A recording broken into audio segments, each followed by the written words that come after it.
Poème numéro 144. Contre le front de Marine, trop tout contre. À perdre son boulot, la cinquantaine passée, d'avoir fait les 3-8, usé jusqu'à la corde, il a vite perdu tout désir de se battre, déclassé, en ces temps de profit où s'oublie la concorde. Avec son crédit, non encore remboursé, accablé par les traites d'un 3 pièces à payer, déphasé, il a baissé les bras et trouvé dans l'alcool, attablé au comptoir des cafés, assez pour en être la risée.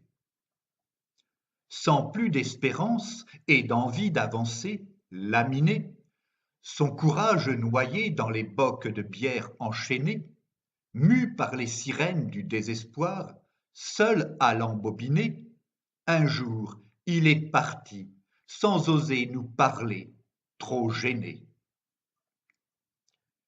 Qu'est-il donc devenu, sans domicile fixe, hirsute et sale, en mauvaise santé, mendie-t-il dans la rue pour le soir regagner, solitaire, une sordide cahute de tôles et de bois, sur une zone aux herbes drues.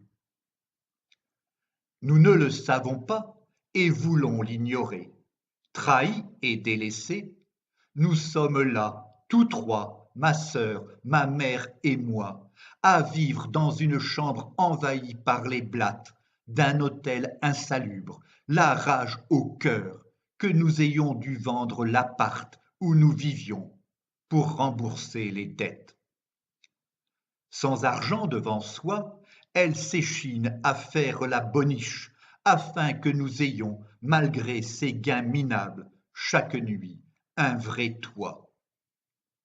Alors, à honnir sur la route les 4x4 rutilants des cadres arrivistes, fiers d'exhiber leurs richesses de manière impudente, alors, à entendre, désolant, le discours des politiques et leurs belles promesses, faites pour leurrer les gens et conforter leur pouvoir, surtout, à voir les financiers régner sur notre monde, inféodant les hommes aux lois du fric roi, sans espoir, ces mots vains, ces rêves morts, ces colères infécondes, elle rejoindra les rangs des exclus du système qui croient judicieux de se laisser remporter par la vague bleue marine, courant préparant la voie, stérile et rétrograde, tout droit dans le mur, à la mère patrie dont le front nous bassine.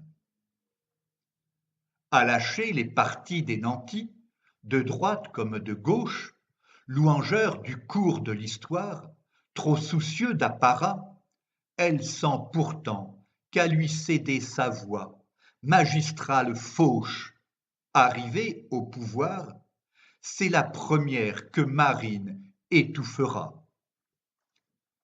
Poème écrit par Philippe Parrot entre le 11 et le 12 décembre 2015.